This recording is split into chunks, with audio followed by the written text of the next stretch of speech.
Soy Esperanza. Tengo 62 años y nací en el pequeño pueblo de Tehuacán, en el estado de Puebla. Durante 40 años de mi vida, serví como ministro evangélico en varias congregaciones pentecostales de México. Digo esto hoy, con una extraña mezcla de gratitud y arrepentimiento, porque durante 4 décadas creí sinceramente que servía al Todopoderoso con toda mi alma. Sin embargo, hoy comprendo que en muchas ocasiones, sin darme cuenta, lo que albergaba era orgullo, una comprensión errónea de lo que significa tener una fe verdadera. Mi historia comenzó cuando era apenas una niña. Mi padre, don Aurelio, también era ministro, uno de esos hombres rígidos y austeros que nunca supo expresar afecto, pero que se sabía de memoria los versículos más difíciles de las Escrituras.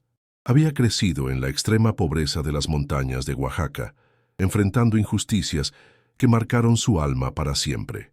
Su padre solía contar cómo la Iglesia Católica le dio la espalda cuando era joven, cómo se sintió humillado cuando pidió ayuda espiritual al párroco de su pueblo. Desde ese amargo día, juró no volver a pisar una iglesia católica. Cuando se convirtió al evangelicalismo, abrazó la nueva fe con todo su corazón, pero cargaba con una profunda herida que nunca sanó del todo. Crecí escuchando que los católicos eran idólatras, que veneraban imágenes de piedra y madera, que seguían tradiciones puramente humanas. Pero no era solo retórica teológica. Mi padre los despreciaba profundamente. Se le notaba el desprecio en la cara al hablar de esto. Afirmaba que los sacerdotes eran manipuladores, que los santos eran demonios disfrazados, y lo proclamaba no solo desde el púlpito, sino también durante nuestras comidas familiares. A mí, a mi madre, a todos nosotros. La primera vez que presencié una procesión religiosa en las calles, tenía unos 9 años. La imagen de la Virgen de Guadalupe pasó en una carroza decorada con flores de colores, y me pareció hermosa, pero mi padre me sujetó el brazo con fuerza y murmuró entre dientes: «No mires eso, hija. Es mentira, es pecado, es obra del enemigo». Desde entonces, nunca he podido contemplar estas manifestaciones sin sentir algo perturbador en mi interior. Al hacerme adulta, esta rebeldía me acompañó. Pero no era solo contra las imágenes sagradas, sino contra quienes las veneraban. Pensaba que los católicos eran ignorantes, que se burlaban de la palabra divina cada vez que se arrodillaban ante una imagen. Me irritaba ver velas encendidas, gente persignándose, gente con camisetas con la imagen de la Virgen. Y siempre que veía estas cosas, recordaba la cara de mi padre, roja de ira, diciendo: «No conocen al Dios vivo». Con el paso de los años, me convertí en ministra. Fue un camino difícil. No fue fácil ser mujer y liderar un ministerio, pero la fortaleza que llevaba en el pecho se convirtió en mi escudo protector. Y con el micrófono en la mano, prediqué con fiereza contra todo lo que me habían enseñado a despreciar: los santos, las cruces, las oraciones repetitivas y sobre todo María, no porque la conociera de verdad, sino porque su imagen estaba por todas partes. Era como el símbolo de todo lo que más me repugnaba. La madre, la intercesora, la santa patrona de México, todo me daba asco. Me consideraba una muñeca de yeso, vestida de mentiras, y de verdad lo creía. Hubo una época en que empecé a aparecer en programas de radio evangélicos por todo el estado de Puebla, repitiendo siempre el mismo mensaje: México está cegado por la idolatría. La Virgen es un engaño nacional. Cuanto más pronunciaba estas palabras, más aplausos recibía. Esto me fortaleció. Pensé que estaba haciendo lo correcto, que Dios estaba orgulloso de mí por enfrentar mi error, pero hoy sé que Él solo estaba esperando el momento adecuado para mostrarme lo equivocado que estaba. El diagnóstico que lo cambió todo. Hace 3 años, comencé a sentir dolores extraños en el abdomen. Al principio pensé que era estrés por el ministerio, exceso de trabajo o mala alimentación. Pero el dolor se intensificó. Perdí peso rápidamente. Sentía fatiga constante y una extraña sensación de que algo no andaba bien en mi cuerpo. Me llevó meses ver a un médico. Como ministro, predicaba sobre la sanidad divina, sobre el poder de la fe para superar cualquier enfermedad. Habría sido contradictorio para mí buscar ayuda médica cuando siempre había enseñado que Dios era suficiente para cualquier situación. pero cuando finalmente no soporté más el dolor, fui al Hospital General de Puebla. El doctor Ramírez, un hombre serio y canoso, me examinó cuidadosamente. Me pidió varias pruebas, una ecografía, una tomografía computarizada y análisis de sangre. Recuerdo su expresión de preocupación al ver los resultados. Una semana después, me llamó a su consultorio. Me acompañaba mi hermana Carmen, quien siempre había sido una católica devota. El médico nos miró con seriedad y dijo unas palabras que resuenan en mi mente hasta el día de hoy. Señora Esperanza, los resultados indican un tumor maligno en el páncreas, en una etapa muy avanzada. Es cáncer. El mundo se paró en ese instante. Carmen empezó a llorar, pero yo permanecí en silencio, como si esas palabras no fueran dirigidas a mí. Cáncer de páncreas. El médico continuó explicando. Es uno de los tipos más agresivos. Desafortunadamente, se detectó demasiado tarde. Podemos intentar la quimioterapia para prolongar tu vida un poco más, pero, siendo sincero, las probabilidades son escasas. ¿Cuánto tiempo?, pregunté con voz temblorosa. De 3 a 6 meses, quizá menos, respondió, bajando la mirada. Salí de la oficina como en trance. Carmen me llevó a casa y se ofreció a quedarse conmigo, pero quería estar solo. Esa noche me arrodillé en mi habitación y oré como nunca antes. Clamé a Dios, exigiéndole una explicación, preguntándome por qué me estaba pasando esto, a mí que había dedicado toda mi vida a su servicio. Pero los cielos parecían silenciosos. Quimioterapia y desesperación. Comencé el tratamiento en el Instituto Nacional de Cancerología de la Ciudad de México. La quimioterapia fue brutal. Perdí todo el cabello. Lo perdí drásticamente y vomitaba constantemente. Mi cuerpo se deterioraba día a día. Los miembros de la iglesia vinieron a visitarme, oraron, me impusieron las manos y declararon mi sanidad en el nombre de Jesús.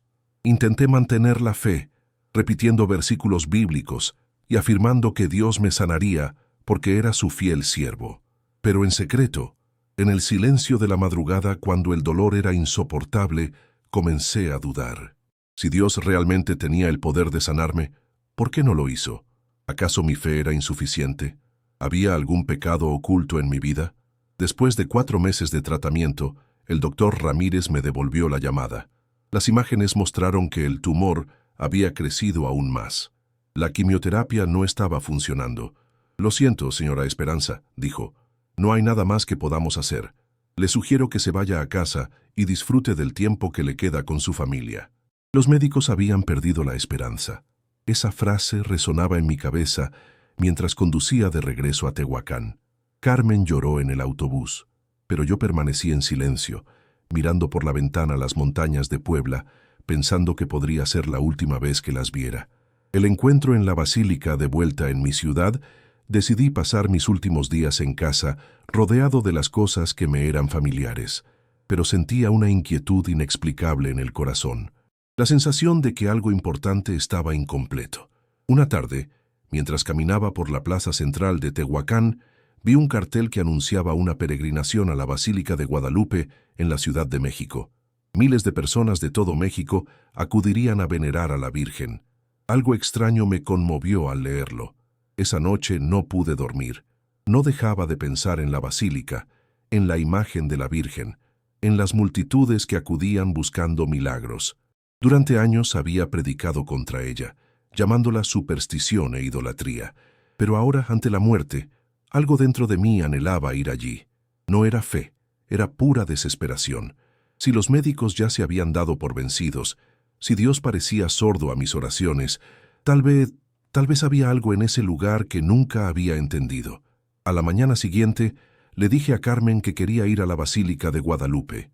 Me miró sorprendida, pues conocía mi pasado anticatólico, pero no me lo cuestionó. Si eso es lo que quieres, hermana, iremos, dijo simplemente.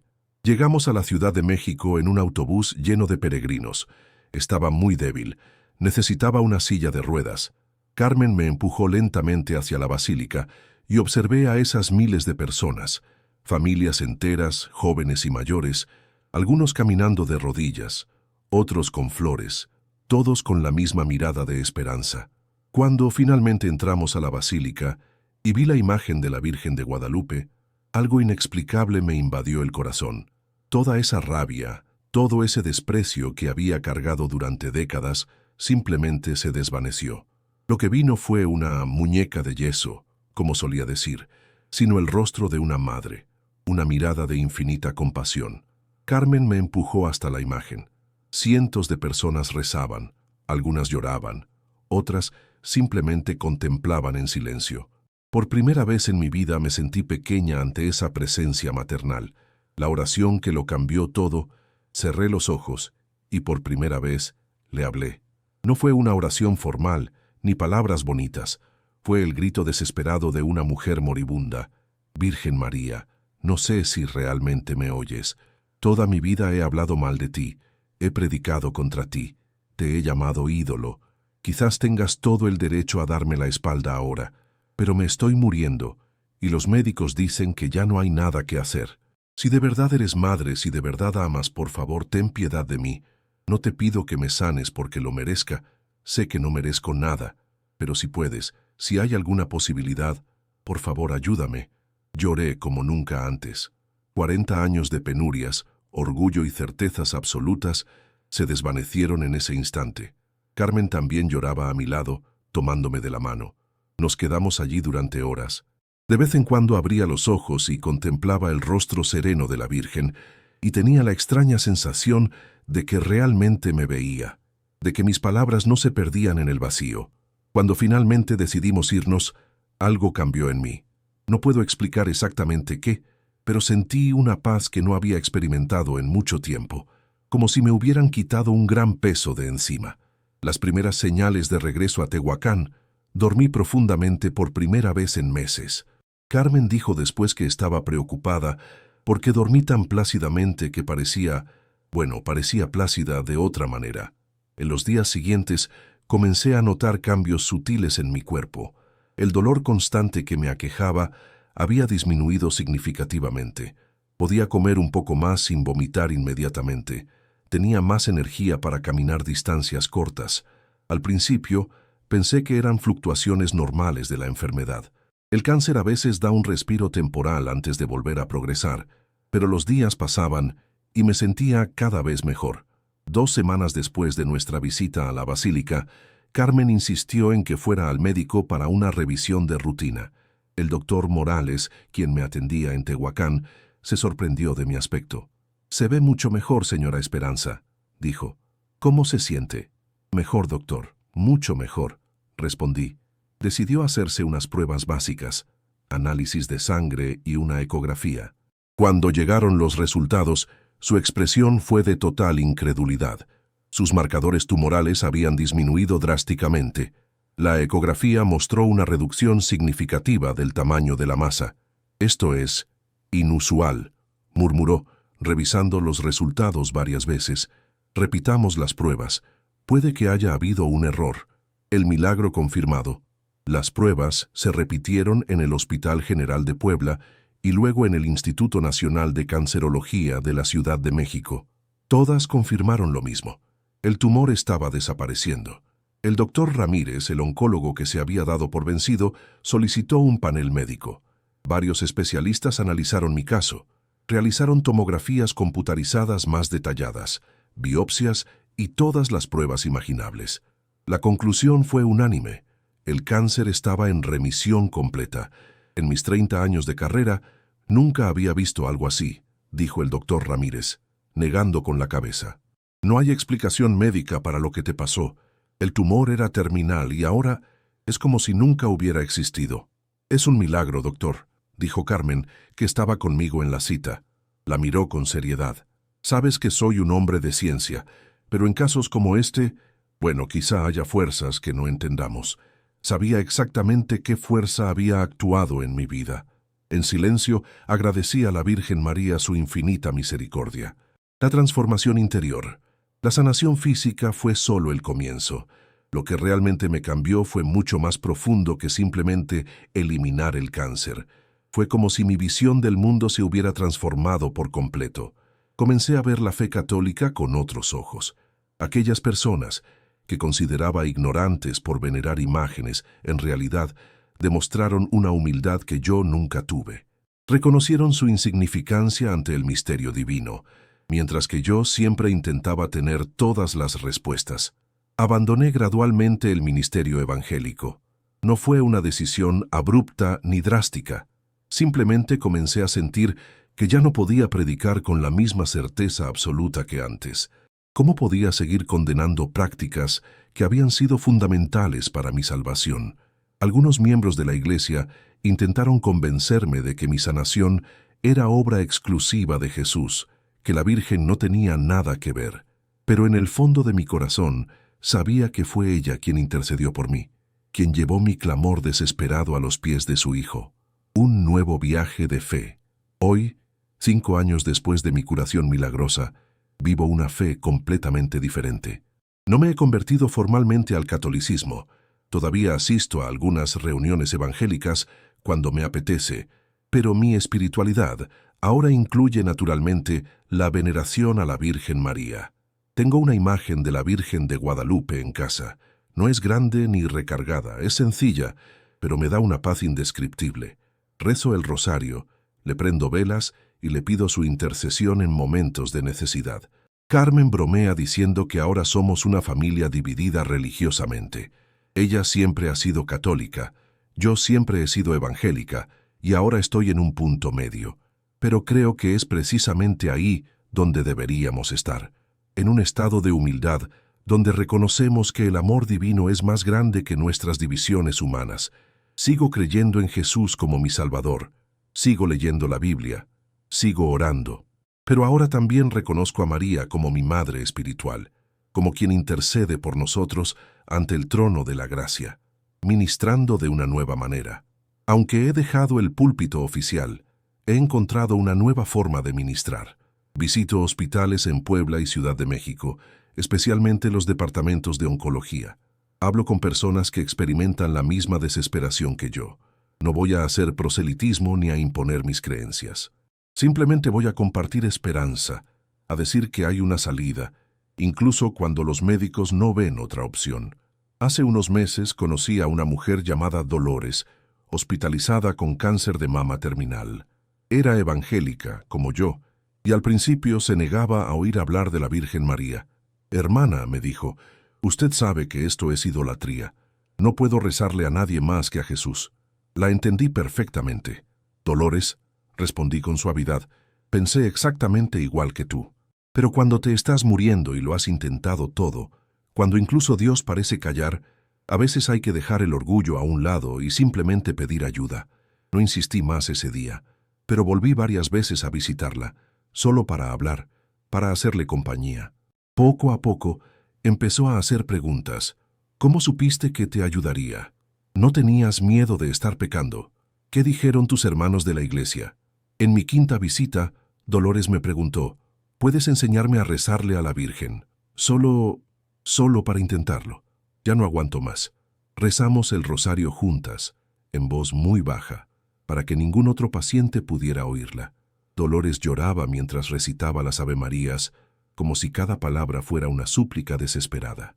2 meses después, los médicos confirmaron que el tumor de Dolores había dejado de crecer. No fue una cura tan drástica como la mía, pero fue suficiente para prolongar su vida y mejorar significativamente su calidad de vida. Tuvo tiempo para despedirse de su familia, resolver sus asuntos y morir en paz. Antes de irse, me llamó y me dijo, «Esperanza, gracias por enseñarme que el amor de Dios es más grande que nuestras pequeñas cajas religiosas». Crítica y perseverancia. Evidentemente, mi transformación no fue bien recibida por todos. Muchos evangélicos me consideran un apóstata, alguien que se ha apartado de la verdad. Algunos incluso dijeron que mi sanación fue obra del diablo para engañarme. Al principio, estas críticas me dolieron profundamente. Después de todo, había dedicado 40 años de mi vida a esa comunidad de fe, pero con el tiempo aprendí que a veces el precio de la verdad es la incomprensión. Por otro lado, algunos católicos también me ven con recelo. Se preguntan si mi conversión es genuina, si soy un evangélico infiltrado que intenta sembrar división. Es difícil estar atrapado entre 2 mundos, sin pertenecer completamente a ninguno, pero he encontrado paz en esta posición incómoda. Quizás sea precisamente ahí donde Dios me quiere, como puente entre tradiciones cristianas que se consideran enemigas, demostrando que es posible amar a Jesús y venerar a María al mismo tiempo. El verdadero milagro. Hoy comprendo que el verdadero milagro no fue solo la sanación de mi cáncer, fue la sanación de mi corazón endurecido, de mi orgullo religioso y de mi desprecio por mis hermanos cristianos. Durante décadas, viví una fe basada en el miedo y el juicio. Tenía miedo de equivocarme, así que necesitaba que todos los demás se equivocaran. Juzgaba cualquier expresión de fe diferente a la mía como inferior o demoníaca. La Virgen María me enseñó que la verdadera fe se basa en el amor y la humildad. No necesito tener todas las respuestas, no necesito juzgar cómo otros se acercan a Dios. Simplemente necesito confiar en que el amor divino es infinitamente mayor que mi limitada comprensión. Peregrinaciones de gratitud. Cada año, en el aniversario de mi curación, peregrino a la Basílica de Guadalupe. Ya no viajo en silla de ruedas, camino los últimos kilómetros de rodillas en señal de gratitud. Es un viaje doloroso pero necesario. Con cada paso recuerdo dónde estaba hace 5 años, abandonado por los médicos, sin esperanza, muriendo lentamente. Y con cada paso, agradezco la segunda oportunidad que me han dado. Durante estas peregrinaciones, conozco a muchas otras personas con historias similares. Personas que se curaron de enfermedades incurables, familias que se recuperaron, adicciones que superaron. Cada testimonio me confirma que no fui un caso aislado. La Virgen sigue obrando milagros para quienes se acercan a ella con humildad. El año pasado, durante la peregrinación, conocí a una doctora de la Ciudad de México que me dijo algo asombroso. Señora Esperanza, llevo 15 años trabajando en oncología y le puedo asegurar que hay casos de sanación que simplemente no podemos explicar científicamente. Algunos lo llaman remisión espontánea, pero yo prefiero llamarlo un misterio. Y curiosamente, muchos de estos casos involucran a personas que han tenido profundas experiencias espirituales. El ministerio de los pequeños gestos.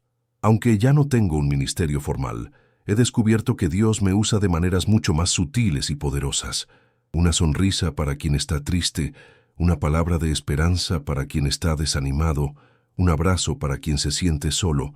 He aprendido que no necesito subirme a un púlpito para tocar vidas. A veces, simplemente contar mi historia en la fila de un supermercado o en la sala de espera de un hospital puede sembrar esperanza en corazones heridos. Una vez, durante una cita médica de rutina, la enfermera que me atendía se fijó en la medalla de la Virgen de Guadalupe que llevaba colgada del cuello. ¿Eres católica?, preguntó con curiosidad. Es una larga historia, respondí sonriendo. Le conté brevemente mi experiencia y me escuchó con lágrimas en los ojos. Mi hija tiene leucemia, dijo. Los médicos están haciendo lo que pueden, pero ¿crees que la Virgen podría ayudar a una familia que ni siquiera va a misa? La Virgen no pregunta por nuestra asistencia a la iglesia, respondí. Pregunta por nuestros corazones. Si estás dispuesto a pedirle humildemente su ayuda, ella te escuchará. 6 meses después, esta enfermera me encontró en la calle y me abrazó, llorando. Su hija estaba en remisión completa. Vivir con el misterio. Una de las cosas más difíciles de aceptar es que no tengo todas las respuestas sobre mi experiencia. ¿Por qué sané cuando tantas otras personas igualmente dignas no lo hicieron? ¿Por qué la Virgen decidió interceder por mí, después de haber pasado décadas hablando mal de ella? Estas preguntas me atormentan y he aprendido que vivir con el misterio es parte del camino de la fe. No necesito entender los caminos de Dios para confiar en su bondad. Lo que sé con certeza es que recibí gracia inmerecida y me ha hecho una persona más compasiva. Cuando veo a alguien sufrir, no pienso, ¿qué hizo mal para merecer esto? Pienso, ¿cómo puedo aliviar su dolor? Una familia religiosa plural. Mi transformación también ha afectado a mi familia de maneras interesantes. Carmen, quien siempre ha sido católica, ahora se siente más cerca de mí. Hermana, me dijo hace poco, es hermoso ver cómo Dios usó tu enfermedad para unirnos más. Mis sobrinos, que crecieron escuchándome criticar a la Iglesia Católica, al principio se sintieron confundidos por mi cambio, pero con el tiempo empezaron a comprender que la verdadera fe A veces requiere la valentía de cambiar de opinión. Lo más interesante es que algunos de ellos que se habían distanciado por completo de la religión debido a las disputas familiares entre católicos y evangélicos, volvieron a buscar a Dios. Si la tía Esperanza pudo encontrar un punto medio, dijo mi sobrino Miguel, quizás nosotros también podamos. Reflexiones sobre la unidad cristiana. Mi experiencia me hizo reflexionar profundamente sobre las divisiones innecesarias entre los cristianos. Dedicamos tanta energía a discutir sobre diferencias doctrinales que olvidamos lo esencial: amar a Dios y amar al prójimo. Jesús oró para que todos fuéramos uno, pero preferimos dividirnos en miles de denominaciones, cada una creyéndose la única correcta. Qué triste debe ser esto para el corazón divino. No digo que todas las religiones sean iguales, ni que las diferencias doctrinales no importen, pero sí digo que quizás deberíamos dar más importancia a lo que nos une, la fe en Cristo, que a lo que nos divide. Cuando me moría de cáncer, no fue un pastor evangélico quien me curó, ni tampoco un sacerdote católico. Fue la intercesión de la Madre de Jesús, quien no distingue entre denominaciones cristianas. El futuro de mi fe. Ahora, a los 62 años, vivo cada día como un regalo. Me despierto cada mañana agradecido por otras 24 horas de vida que no debería haber tenido. Esta perspectiva ha cambiado por completo mis prioridades. Ya no me preocupo por interminables discusiones teológicas. No pierdo el tiempo intentando convencer a nadie de qué iglesia es la verdadera. Me concentro en lo que realmente importa. ¿Cómo puedo usar este día para difundir un poco más de amor en el mundo? Mi rutina diaria incluye oraciones de la mañana ante la imagen de la Virgen, lectura de la Biblia y especialmente buscar oportunidades para ayudar a alguien que esté pasando por dificultades. Un llamado a la humildad. Si mi historia enseña algo, espero que sea sobre la importancia de la humildad espiritual. Durante 40 años, tuve la absoluta certeza de que yo tenía razón y que todos los demás estaban equivocados. Esta certeza casi me impidió recibir la gracia que me salvó la vida. ¿Cuántas bendiciones perdemos por nuestro orgullo religioso? ¿Cuántas oportunidades de experimentar el amor divino desperdiciamos porque creemos saberlo todo sobre Dios? Dios es infinitamente más grande que nuestras pequeñas confesiones. Su amor trasciende nuestras diferencias doctrinales.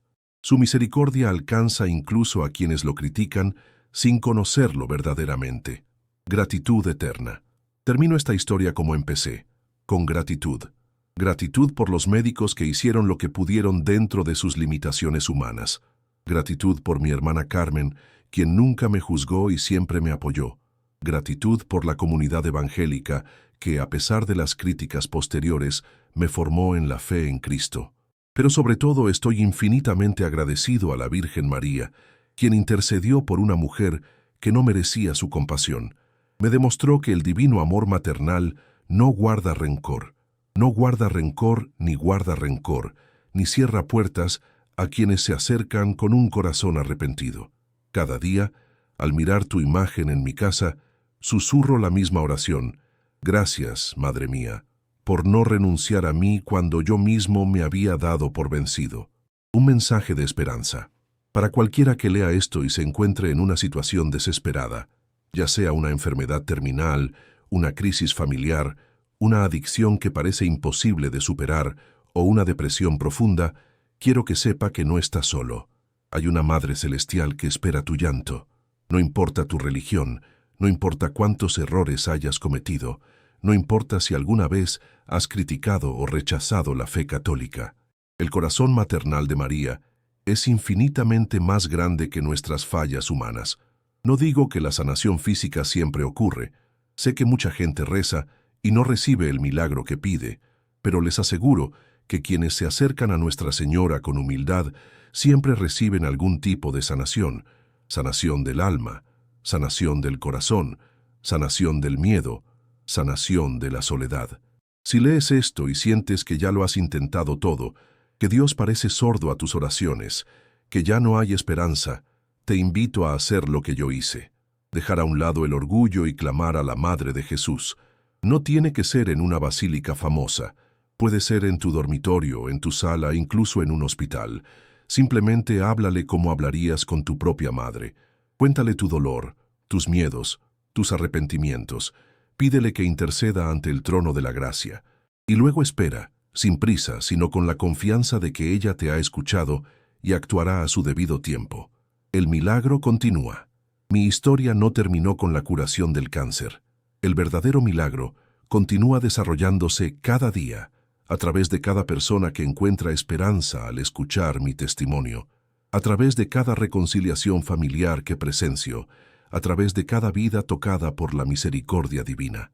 Hace 2 semanas, recibí una llamada de una mujer de Guadalajara que había escuchado mi historia en la radio católica. Tenía cáncer de útero y los médicos le habían dado solo unas semanas de vida. Señora Esperanza, dijo llorando, ¿puede enseñarme a rezarle a la Virgen? Hablamos durante más de 1 hora. Le enseñé las oraciones que había aprendido, pero sobre todo le enseñé a hablarle a María como a una madre. No te preocupes por las palabras bonitas, le dije. Solo abre tu corazón y deja que vea tu dolor. Ayer me volvió a llamar. Sus últimas pruebas mostraron una mejoría significativa. Los médicos están sorprendidos y lo llaman una respuesta inesperada al tratamiento. Ella y yo sabemos que es mucho más que eso. La revolución silenciosa. A veces pienso que mi experiencia forma parte de algo más grande que está sucediendo en México y en toda Latinoamérica. Una revolución silenciosa, donde las barreras denominacionales se están derribando por el poder del amor divino. Conozco cada vez a más personas como yo, evangélicos que han descubierto la intercesión de María, católicos que han abrazado una relación personal más íntima con Jesús, personas que simplemente han elegido amar a Dios por encima de las divisiones humanas. Quizás vivimos en un momento especial en la historia de la Iglesia, donde el Espíritu Santo está preparando el terreno para la verdadera unidad cristiana. No una unidad basada en la uniformidad doctrinal, sino una unidad basada en un amor común por Cristo y la humildad de reconocer que todos somos pecadores necesitados de la gracia. El legado que quiero dejar, cuando llegue mi verdadero momento, porque sé que un día llegará a pesar del milagro que recibí, quiero ser recordado no como el evangélico que se convirtió al catolicismo, ni como el católico que salió del evangelicalismo. Quiero ser recordada como una mujer que aprendió que el amor de Dios es más grande que nuestras pequeñas cajas religiosas, que descubrió que la humildad abre puertas que el orgullo mantiene cerradas, que experimentó la misericordia divina a través de la intercesión maternal de María. Si mi historia puede ayudar a una sola persona a dejar de lado los prejuicios religiosos y buscar a Dios con un corazón humilde, entonces mi enfermedad y mi curación habrán valido la pena. Si mi testimonio puede dar esperanza a alguien que enfrenta una enfermedad terminal, entonces cada momento de dolor que pasé habrá tenido significado. Si mi transformación puede inspirar a cristianos de diferentes denominaciones a amarse unos a otros, en lugar de atacarse unos a otros, entonces mi vida habrá cumplido su propósito. Un amor sin fronteras. La lección más importante que he aprendido es que el amor divino no conoce fronteras denominacionales. Dios no ama a los católicos más que a los evangélicos, ni viceversa. Nos ama a todos por igual, como hijos amados, y sufre cuando nos dividimos en nombre de la religión. María, como madre de todos los cristianos, tampoco hace acepción de personas. Intercede por los católicos devotos y los evangélicos fervientes, por los ortodoxos tradicionales y los protestantes renovados. Su corazón maternal abraza a todos los que se acercan a su Hijo. Esto no significa que las diferencias doctrinales no existan o no importen. Significa que no deberían ser motivo de odio, desprecio ni división. Podemos discrepar en algunos puntos y aún así amarnos como hermanos. Palabras finales. Concluyo esta historia con el corazón lleno de paz y gratitud. No sé cuántos años me quedan, quizá unos pocos, quizá muchos, pero sé que cada día es un regalo que no merezco, una oportunidad para compartir un poco más del amor que he recibido. A los hermanos y hermanas evangélicos que lean esto, no tengan miedo de abrir sus corazones a la intercesión de María. Ella no competirá con Jesús, los acercará a Él. Como madre, ella conoce el corazón de su hijo mejor que nadie. A nuestros hermanos católicos, no desprecien la sinceridad de la fe evangélica. Muchos aman a Jesús con una intensidad que debería inspirarnos. Podemos aprender unos de otros en lugar de pelearnos. A todos los que sufren independientemente de su religión, sepan que hay una Madre en el cielo que conoce cada lágrima. No duden en implorar su intercesión. Ella escucha, se preocupa y actúa. Y a los médicos y profesionales de la salud que lean esto, gracias por su dedicación. Son instrumentos de Dios en la tierra. Mi sanación no resta importancia a la medicina. Al contrario, creo que Dios usa tanto milagros sobrenaturales como conocimiento científico para sanar a sus hijos. Que la Virgen María, Nuestra Señora de Guadalupe, Madre de toda América, nos cubra a todos con su manto protector e interceda por nosotros ante el trono de las gracias. Que Jesucristo, nuestro único Salvador, continúe siendo el centro de nuestras vidas, sin importar nuestras diferencias denominacionales, y que el Espíritu Santo siga rompiendo los corazones endurecidos y uniendo lo que el orgullo humano ha separado. Esta es mi oración, este es mi testimonio, esta es mi esperanza. Esperanza Valdés, Tehuacán, Puebla, México. Año de Nuestro Señor 2025.